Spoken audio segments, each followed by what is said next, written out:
साध्य क्या है, अर्थात हम क्या चाहते हैं।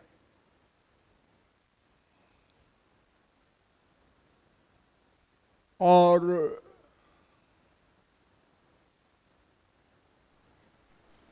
उस साध्य को बताने के लिए शास्त्र वेद की आवश्यकता नहीं है। आनंद रूपी भगवान के अंश होने के कारण नेचुरल, स्वाभाविक रूप से सभी आनंद चाहते हैं।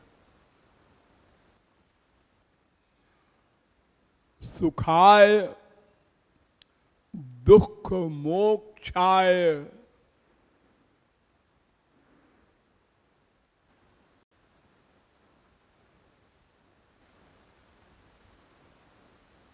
सभी जीव सुख के लिए प्रतिक्षण प्रयत्न करते हैं।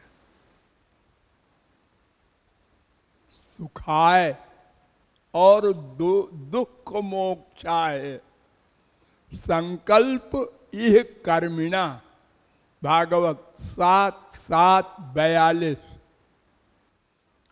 सुखाय दुख मोक्षाय कुर्बाते दंपति क्रिया, भागवत 6:16-60। कर्माण्यरभमाणानाम सुखाय दुख हत्यै च, भागवत 11:3-18।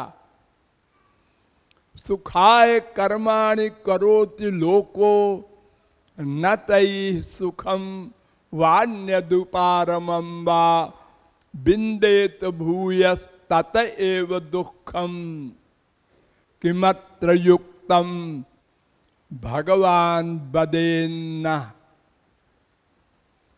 3:5-2 भागवत। अर्थात ये सब प्रमाण कह रहे हैं कि प्रत्येक जीव आनंद के लिए ही प्रतिक्षण प्रयत्नशील है। और प्रतिक्षण क्यों है? इसलिए कि भगवान ने जो मशीन दी है हमको, वो कभी बंद नहीं होती। नहीं कश्चित क्षणमपि जातु तिष्ठत्य कर्म कृत, गीता 3:5, भागवत 6:1-53। मन एक क्षण को भी चुप नहीं रह सकता, पेंडिंग में, अर्थात कुछ न करे ऐसा नहीं कर सकता। जब तक वास्तविक आनंद न मिल जाएगा भगवान वाला, तब तक प्रतिक्षण चलेगी ये मशीन अंतःकरण की।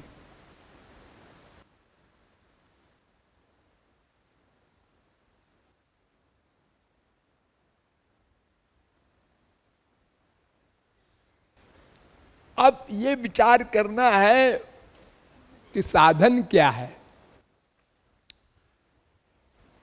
इसके तो बहुत लंबे लंबे उत्तर हैं, आप लोगों ने बहुत बार सुना है। कर्म, ज्ञान, भक्ति आदि का डिटेल। हम संक्षेप में एक प्रकरण बता रहे हैं। अभी अभी 500 वर्ष पहले गौरांग महाप्रभु का अवतार हुआ था। उस समय एक बहुत बड़े शास्त्र वेद के विद्वान थे, रामानंद राय।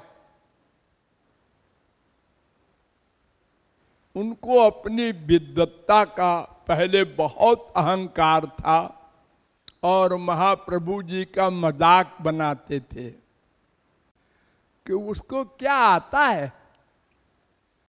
ऐसे ही है, हरि बोल करता नाचता रहता है। पंडितों को अपनी थियरी की नॉलेज का बड़ा अहंकार होता है। जब तक प्रैक्टिकल न हो जाए, शब्द ब्रह्मणि निष्णातो न निष्णायात परे यदि श्रमस्तस्य श्रम फलो यद्वेनुमिव रक्षता। 11:18 भागवत। शब्द ब्रह्म में कोई परिपूर्ण हो जाए, यानी वेद शास्त्र सब याद कर ले, कलयुग में तो असंभव है, ऐसी मेमोरी नहीं किसी की।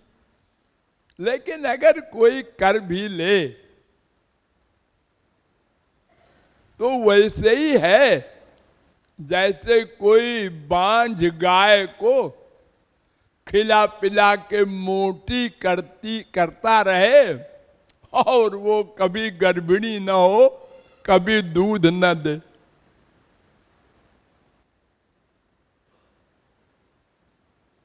वेद भी कहता है, अधीत्य चतुरो वेदान सर्वशास्त्राण्यनेकशः ब्रह्म तत्वम न जानाति दर्वी पाक रसम यथा।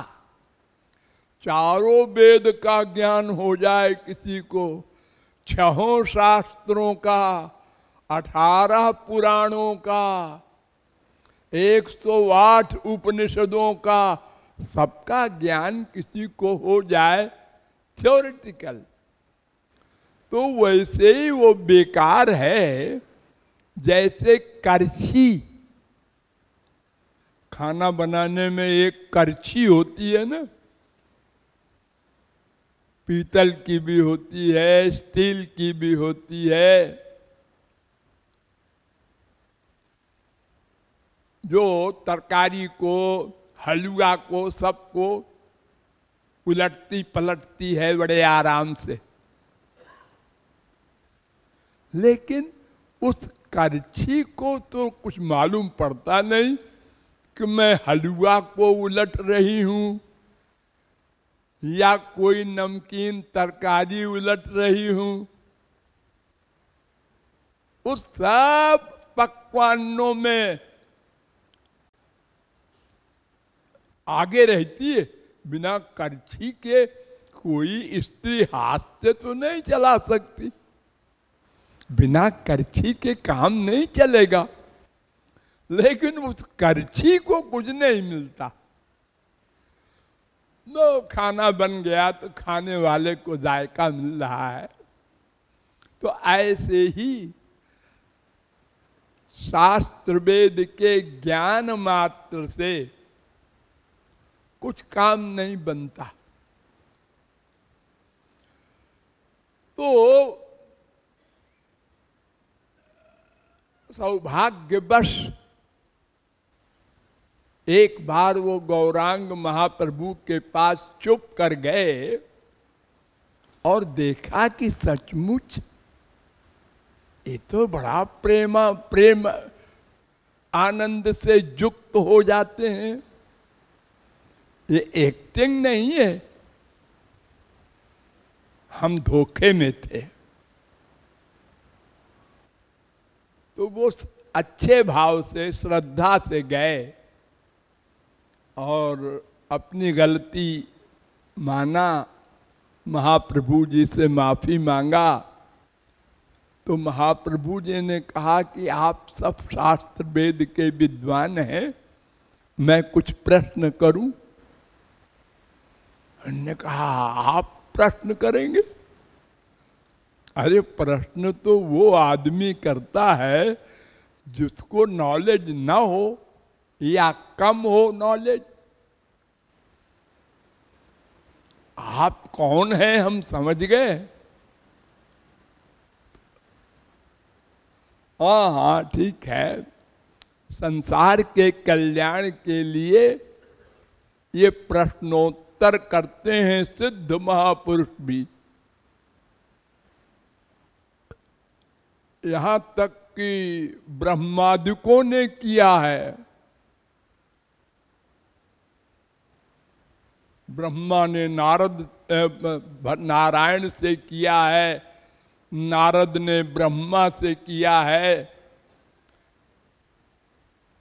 पार्वती ने शंकर जी से किया है, सब ग्रंथों में लिखा है।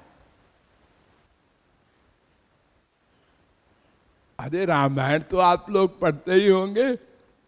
जब पार्वती को मोह हुआ था, ऐसा लिखा है, सीता को देख करके राम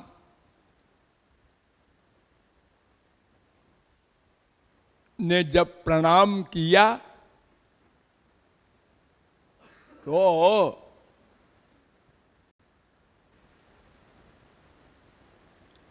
पार्वती ने कहा शंकर जी ने प्रणाम किया। ये तो भगवान है शंकर जी,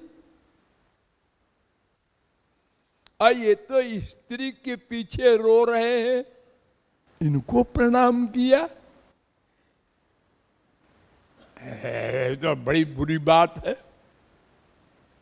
लेकिन शंकर जी गलत काम तो नहीं करेंगे।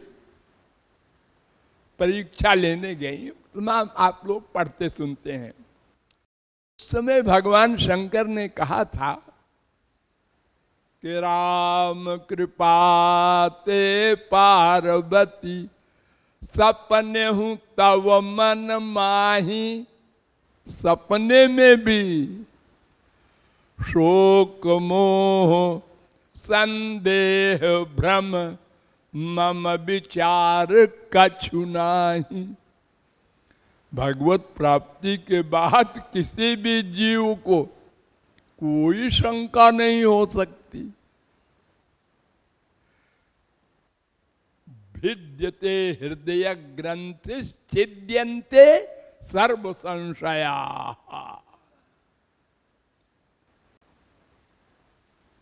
मुंडकोपनिषद 2:2-8, योग शिखोपनिषद में भी ये मंत्र है 5:45, महोपनिषद में भी ये मंत्र है 4:42।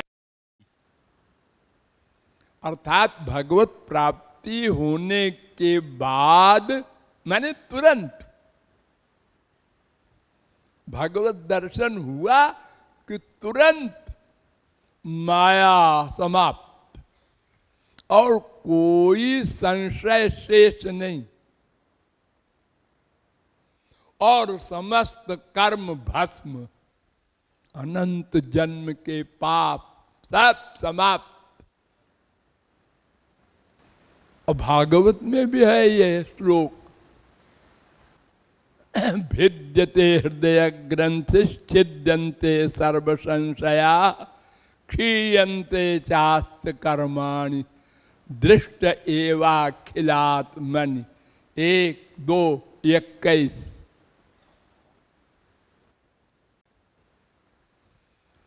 तो पार्वती तुम्हें कोई शंका वंका नहीं है।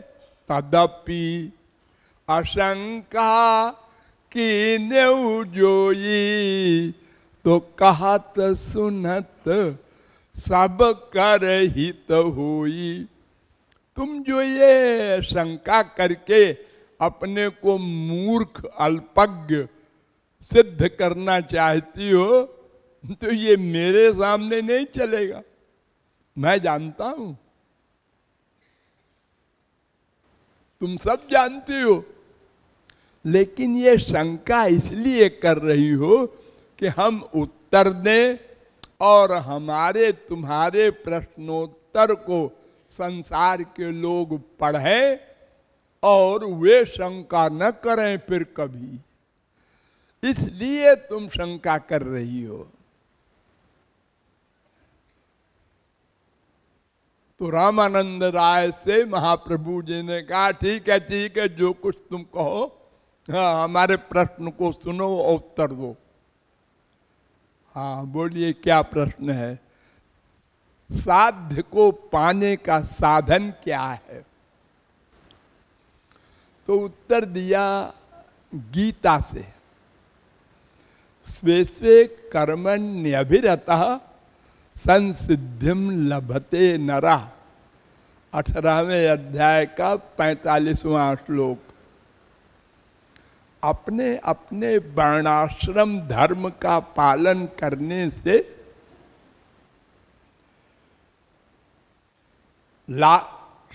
लक्ष्य साध्य मिल जाता है। वर्णाश्रम धर्म यानी ब्राह्मण, क्षत्रिय, वैश्य, शूद्र, ये 4 वर्ण, ब्रह्मचर्य, गृहस्थ, बाणप्रस्थ, संन्यास, ये 4 आश्रम, इनके लिए वेद में जो लिखा है, ऐसा करो, ऐसा करो, ऐसा न करो, ऐसा न करो, उसका जो पालन करे 100%, वो वर्णाश्रम धर्म का धर्मी है, कर्मी है। महाप्रभु जी ने कहा, अरे तुम भी क्या बोले रामानंद, इससे तो स्वर्ग मिलता है बस, वो भी 4 दिन का, वहां तो माया है। तो रामानंद ने कहा, अच्छा अच्छा, इससे आगे बोलो। उन्होंने कहा, यत् करोषि यदश्नासि यज्जुहोषि ददासि यत् तपस्यसि कौन्तेय तत्कुरुष्व मदर्पणम्। गीता 9:27। स्वकर्मणा तमभ्यर्च सिद्धिं विन्दति मानव, 18वें अध्याय का 46वां श्लोक। जो कुछ कर्म करो भगवान को अर्पित करो। महाप्रभु जी ने कहा, उससे तो ये बहुत अच्छा तुमने बताया, लेकिन ये साध्य नहीं है, इससे अंतःकरण शुद्ध होता है। इसके आगे कुछ बताओ।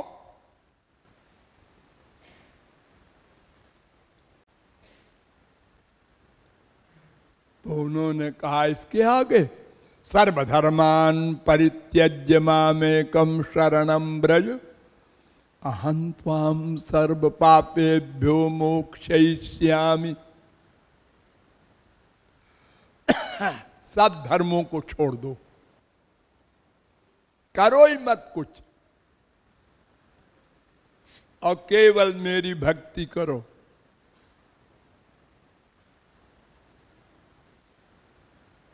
मैं सब पापों से छुटकारा दिला दूंगा। महाप्रभु जी ने कहा, हाँ, ये तो उससे भी अच्छा है, लेकिन इसमें तो पाप नाश कहा है, और जिसके पाप ही न हो कुछ, उसके लिए क्या है? तो कुछ देर फिर बोले, ब्रह्मभूत प्रसन्नात्मा न शोचति न कांक्षति समस्त सर्वेषु भूतेषु मद भक्तिम लभते पराम भक्त्या माम अभिजानाति यावान यस्यात्म यादृशा ततो माम तत्त्वतो ज्ञात्वा विशते तदनंतरम। 18:54, 18:55 गीता।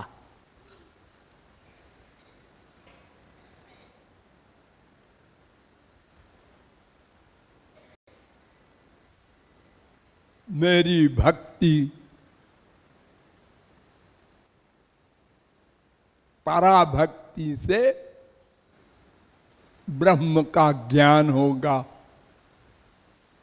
तब शांति मिलेगी। महाप्रभु जी ने कहा ये तो ज्ञान युक्त भक्ति है, मिक्सचर है। और आगे बोलो। तो रामानंद राय ने कहा अच्छा अब बेटा बम छोड़ना पड़ेगा। उन्होंने कहा ज्ञाने प्रयास मुदपास्य नमंत एव जीवंत सन्मुखरिताम भवदीय वार्ताम स्थाने स्थिता श्रुतिगतां तनुवां मनोभिर ये प्रायशो जित जितोस।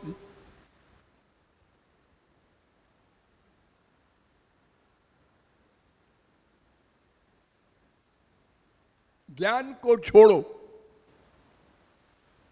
जो ज्ञान की ओर नहीं जाते कर्म तो पहले ही छोड़ दिया और केवल अनन्य भाव से निरंतर राधा कृष्ण की भक्ति करते हैं,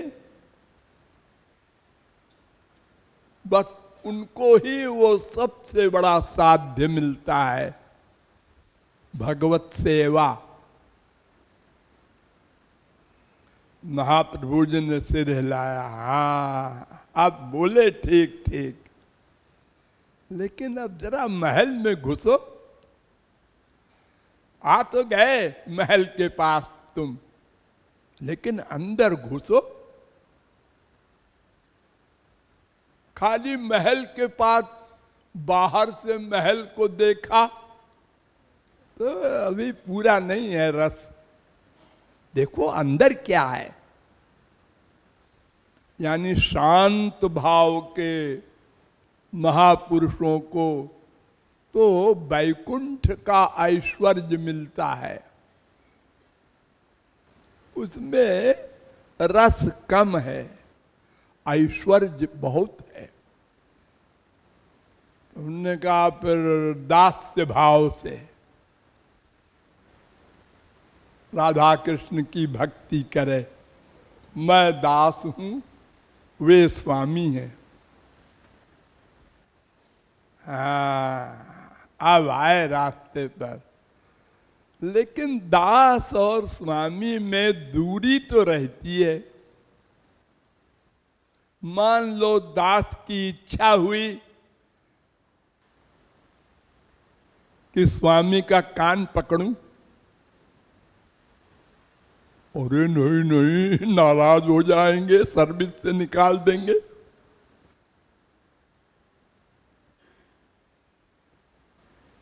इससे आगे बताओ, यह सख्य भाव से भक्ति करे, वो हमारे सखा है, फ्रेंड है। हाँ अब तो कान पकड़ सकते हैं। अरे घोड़ा बनाया ग्वालों ने ठाकुर जी को, कंधे पर बैठे। सखाओं को इतना बड़ा अधिकार है। न ठीक है, लेकिन फिर भी अभी और अंदर के कमरे में चलो। तो उन्होंने कहा फिर तो वात्सल्य भाव है। मैया यशोदा ने जो कुछ रस पाया ठाकुर जी का,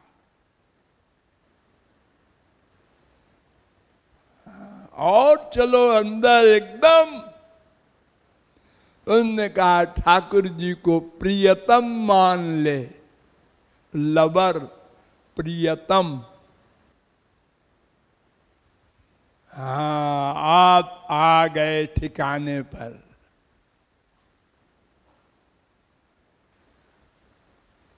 प्रियतम माने क्या होता है? सब कुछ। सब लोग ध्यान दो, प्रियतम माने सब कुछ। सब कुछ माने नंबर 1 पति, नंबर 2 बेटा, नंबर 3 सखा, नंबर 4 स्वामी। जब जो चाहे बना ले, बदलते जाएं, डरे नहीं कि अब जो पति मान लिया है तो बेटा कैसे माने। ये संसार में बीमारी है कि पति को बेटा मत मानो, बोलो भी नहीं, मानना तो दूर की बात, नहीं पिट जाओगे, लोग पागल खाने में बंद कर देंगे। लेकिन भगवान के यहां ऐसा नहीं है। वो कहते हैं मैं सब कुछ बनने को तैयार हूं, एक एक सेकंड में चेंज करो। ये सर्वश्रेष्ठ भाव है और सबसे सरल। क्यों? कोई नियम नहीं है इसमें, कायदा कानून नहीं है। अब देखो, दास अगर हम बनते हैं और भगवान को स्वामी मानते हैं तो कितनी बड़ी समस्या है। भरत ने क्या कहा था? सिर बल चलऊं धर्म असमोरा, सब ते सेवक धर्म कठोरा। जहां स्वामी का चरण पड़े, गुरु का चरण पड़े, वहां हमारा सिर पड़ना चाहिए। तो क्या हम सिर के बल चलेंगे? ये पॉसिबल कहां? जब राम सीता वनवास को जा रहे थे तो पीछे पीछे लक्ष्मण चलते थे, तो दोनों के चरण चिन्हों को बचा बचा के चलते थे। कितना कठिन है। सेवा धर्म परम गहनो योगिनाम अप्यगम्य। इससे कम परिश्रम सख्य भाव में है, उससे कम वात्सल्य भाव में है, लेकिन माधुर्य भाव में कोई नियम नहीं।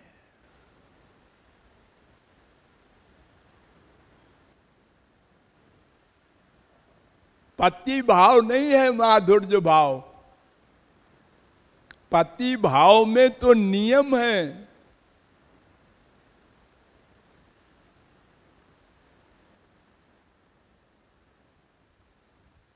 एक बार ऐसे ही भगवान ने एक्टिंग किया था द्वारिका में। हमको बहुत दर्द है, हम मर जाएंगे, बचेंगे नहीं, ऐसी एक्टिंग किया।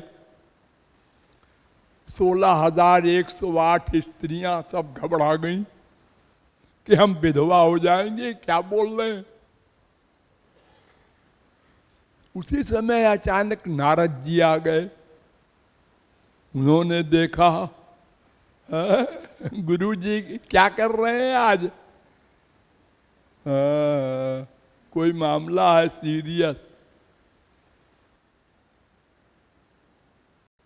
गए, उन्होंने कहा महाराज क्या आपको तकलीफ है, कुछ सुना है? अरे बहुत तकलीफ है नारद जी। तो फिर क्या करें? अरे क्या करें, क्या दवा लाओ, और क्या करोगे? तो महाराज दवा क्या है वो भी बता दो। तुमने अपनी बीमारी खुद पैदा की है तो दवा भी तुम ही बताओ। उन्होंने कहा कोई वास्तविक संत की चरण धूली मिल जाए तो मैं ठीक हो सकता हूं। नारद जी ने कहा संत, मैं भी तो संत हूं। अरे भगवान के अवतार भी हैं और वैष्णव में टॉप करने वाले नारद जी। फिर उन्होंने कहा अरे भाई पता नहीं ये गुरु घंटाल का क्या नाटक है, अपन झगड़े में नहीं पड़ते, एक बार बंदर बन चुके हैं। लेकिन ये माताएं जो हैं, इनकी 16,108, ये तो महापुरुषों की दादी है। इनकी स्त्री बनने का सौभाग्य किसको मिलेगा? और इनसे कहते हैं, तो रानियों ने कहा, नारद जी आज क्या बात है, एकदम खलास, शास्त्र वेद का ज्ञान समाप्त हो गया तुम्हारा। कोई स्त्री पति को चरण धूल दे के नरक जाएगी? वेद मंत्र कोट कर दिया। नारद जी चुप हो गए कि बात तो ठीक कह रही है, फिर अब क्या करें? ये तो जहां जाएंगे सब महात्मा यही कह देंगे कि तुम्हारा दिमाग खराब है, तुम ही दे दो ना अपने चरण की धूली। तो भगवान के पास फिर गए और कहा, महाराज वो डॉक्टर भी बता दो जिसकी चरण धूल ले आवे। तो उन्होंने कहा, चले जाओ ब्रज में, वहां तमाम करोड़ों गोपियां हैं, उनसे कहना। ब्रज में कौन सा महात्मा है? वहां तो सब गृहस्थी है, स्त्रियां, उनके बाल बच्चे हैं, पति है, और सब बेपढ़ी लिखी घूंघट वाली। ये इनकी क्या कह रहे हैं गुरु जनताल। चलते हैं अपन। गए तो सबसे पहले नाटक किया, बूढ़े बन के गए नारद जी, अपने को छुपा के, कि देखें ये पहचानती हैं हमको। तो उनको देखते ही गोपियों ने कहा, आओ आओ नारद जी, ये ऐसा स्वांग क्यों बना रखा है आज?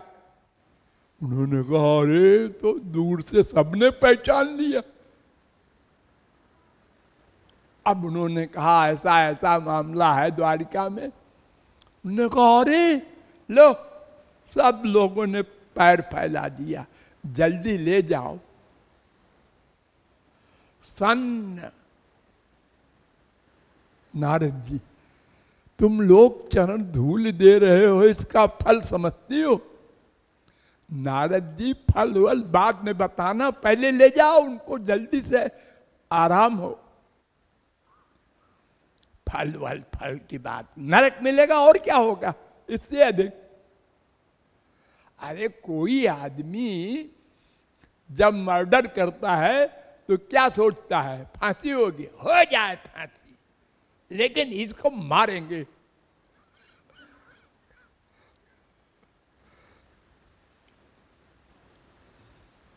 आप नारद जी की आंख खुली, उन्होंने कहा, पहले मैं पवित्र हो जाऊं। तो पति स्त्री में भी बंधन होता है, नियम होते हैं, लेकिन माधुर्य भाव में कोई नियम नहीं। भगवान दास बन जाता है, भक्त स्वामी बन जाता है। ये अंतिम भाव है। इससे निष्काम भाव से, माधुर्य भाव से, अनन्य भाव से, निरंतर भक्ति करने से वो साध्य सबसे बड़ा ब्रज रस मिलता है। ये साधन साध्य का सारांश है।